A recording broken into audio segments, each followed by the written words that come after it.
ഒരു സാധാരണക്കാരിയായ എഴുത്തുകാരി, ഒരു സാധാരണക്കാരിയായ സ്കൂൾ അധ്യാപിക, $120 കോടി ആസ്തിയുള്ള ഒരു വ്യക്തിയായി 15 ഇന്റർനാഷണൽ അവാർഡുകൾ വാങ്ങി ലോകത്തിലെ ഏറ്റവും ബെസ്റ്റ് സെല്ലർ ബുക്കിന്റെ രചയിതാവായി മാറിയത് എങ്ങനെയാണ്? മറ്റാരുമല്ല, ജെ.കെ. Rowling.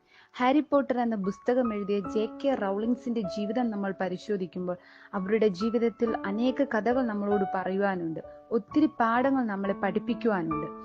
Anything is possible if you have got enough now. നിങ്ങളുടെ ഞരമ്പുകളിൽ എന്തെങ്കിലും ചെയ്യാനുള്ള ഓജസ് ഉണ്ടെങ്കിൽ അത് നിങ്ങൾക്ക് ലഭിച്ചിരിക്കും. 1990 ഒരു ട്രെയിനിൽ യാത്ര ചെയ്യുകയായിരുന്ന ജെ.കെ. റൗളിംഗ് തന്റെ യാത്രക്കിടയിൽ തന്റെ ചിന്തയിൽ കടന്നുവന്ന ഒരു കഥാപാത്രമാണ് ഹാരി പോട്ടർ. മായാലോകത്തിൽ അസാധാരണമായി കാര്യങ്ങൾ ചെയ്യുന്ന ഒരു കുട്ടിയെ പറ്റി ഒരു സ്റ്റോറി കിട്ടി. താനത് 1990 മുതൽ 95 വരെ അത് എഴുതുവാൻ തുടങ്ങി. 1995 താൻ അത് എഴുതിയ ശേഷം 12 പബ്ലിഷേഴ്സിന്റെ കയ്യിൽ അത് ഏൽപ്പിച്ചു.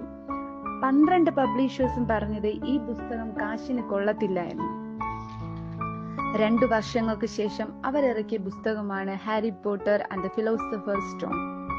ഈ പുസ്തകങ്ങൾ ഇറങ്ങിയതിനു ശേഷം ഇത് ജനശ്രദ്ധ നേടുവാൻ തുടങ്ങി. ഏറ്റവും ഒരു ബെസ്റ്റ് സെല്ലർ ആയിട്ട് ഇത് മാറുവാൻ തുടങ്ങി. 7 ഹോളിവുഡ് ചിത്രങ്ങളിലേക്ക് ഇത് പകർത്തുവാൻ തുടങ്ങി. ലോകമെമ്പാടും ലോകത്തിലെ മുഴുവൻ കുഞ്ഞുങ്ങളും കാണുവാൻ ആഗ്രഹിക്കുന്ന ഒരു സിനിമയായി ഇത് മാറുവാൻ തുടങ്ങി. ലോകത്തിലുള്ള മുഴുവൻ കുഞ്ഞുങ്ങളും വായിക്കുവാനും വാങ്ങിക്കാനുമുള്ള ഒരു പുസ്തകമായി മാറി ഹാരി പോട്ടർ.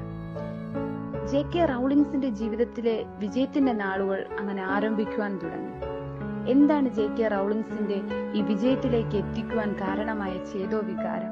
ഒന്നു മാത്രമാണ്, താൻ ചെയ്യുന്നതിലുള്ള ആത്മവിശ്വാസം തനിക്കുണ്ടായിരുന്നു. തന്റെ ജീവിതത്തിൽ വിജയിക്കണമെന്നുള്ള ആഗ്രഹം തനിക്കുണ്ടായിരുന്നു. താൻ അതിനുവേണ്ടി പ്രയത്നിച്ചു, താൻ അതിനുവേണ്ടി കാത്തിരുന്നു.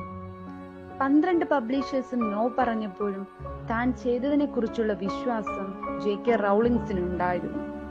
ഇന്ന് നിങ്ങളുടെ ജീവിതത്തിൽ ഇത് നിങ്ങൾ കേൾക്കുമ്പോൾ നിങ്ങൾ ചെയ്യുന്നത് എന്താണെന്ന് അതിനെക്കുറിച്ചുള്ള വിശ്വാസം നിങ്ങൾക്കുണ്ടെങ്കിൽ, മറ്റുള്ളവരുടെ തെറ്റായ വാർത്തകൾ കേൾക്കാതെ അതിനുവേണ്ടി നിങ്ങൾക്ക് പരിശ്രമമുണ്ടെങ്കിൽ, അതിനുവേണ്ടി നിങ്ങൾ വില കൊടുക്കുന്നവർ ആണെങ്കിൽ നിങ്ങളുടെ മുമ്പിലും വിജയങ്ങൾ കടന്നു വരുവാൻ പോകുന്നു.